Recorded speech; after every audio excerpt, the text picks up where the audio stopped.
네, 박근혜 정부 2기 강요 후보자들에 대한 인사청문회는 모두 끝났습니다. 하지만 앞서 보신 것처럼 위증 논란에 휩싸인 정성근 문화체육관광부 장관 후보자와 논문 표절 등 각종 의혹을 받고 있는 김명수 교육부 장관 후보자의 청문 보고서 채택은 불투명한 상황입니다. 국회로 가보겠습니다. 안윤학 기자.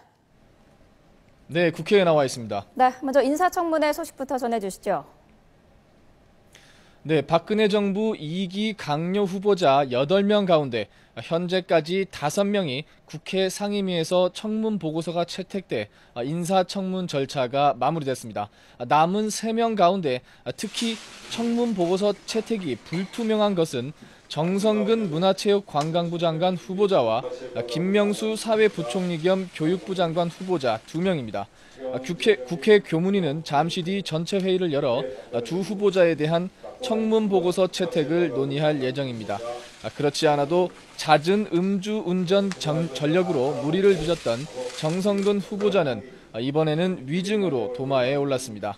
어제 청문회에서 정 후보자가 지난 1988년 서울 일원동의 아파트를 구입했다가 전매 금지 조항을 어기고 편법으로 되팔았다는 의혹이 제기됐습니다.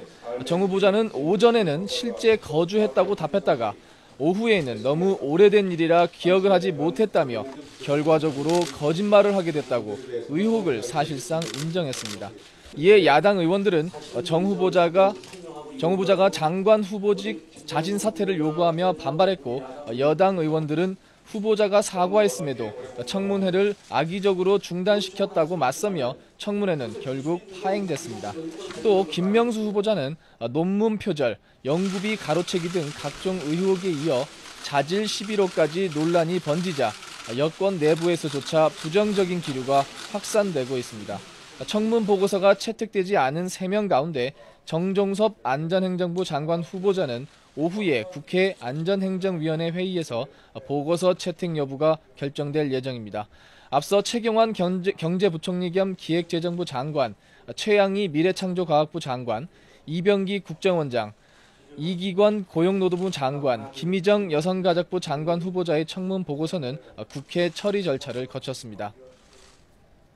네, 국회 세월호 특위의 기관 보고도 오늘 마무리된다고요? 네, 국회 세월호 특위는 마지막 일정인 종합질의를 진행합니다. 종합질의에는 강병규 안전행정부 장관, 이주영 해양수산부 장관, 황교안 법무부 장관, 김석균 해경청장 등이 출석합니다. 특히 유병헌 씨가 운영했던 세모그룹 근무 경력으로 논란이 돼 대기 발령 조치를 받은 이용욱 전 해경정보수사국장이 출석해 진술을 할 예정입니다. 여야 의원들은 세월호 참사 당시 정부의 부실한 대응과 유병헌 씨 체포작전 실패 등을 주로 따져 물을 것으로 전망됩니다. 세월호 특위는 앞으로 기관 보고 성과를 정리하고 현장 조사를 마친 뒤 다음 달 4일부터 8일까지 청문회를 열 계획입니다. 재보선 소식도 알아보죠. 여야 공천이 마무리됐고요. 오늘이 이제 후보 등록 마감일이죠. 네, 그렇습니다. 재보선에 출마할 후보자들은 오늘까지 선관위에 후보 등록을 마무리해야 합니다. 후보 등록 첫날인 어제는 모두 34명의 후보자가 등록해 2.3대 1의 경쟁률을 기록했는데요.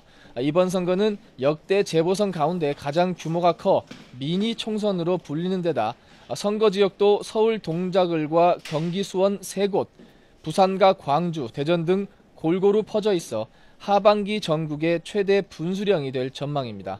새누리당의 국회 과반 의석 회복 여부도 이번 선거에 달려 있어 새누리당은 최소 4곳에서 승리해야 과반이 됩니다.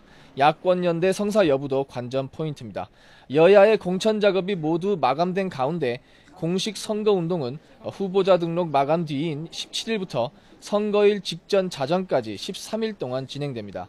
이번 선거의 사전투표는 선거일 전주 금요일과 토요일인 25일에서 26일까지 할 수 있습니다. 지금까지 국회에서 YTN 안윤학입니다.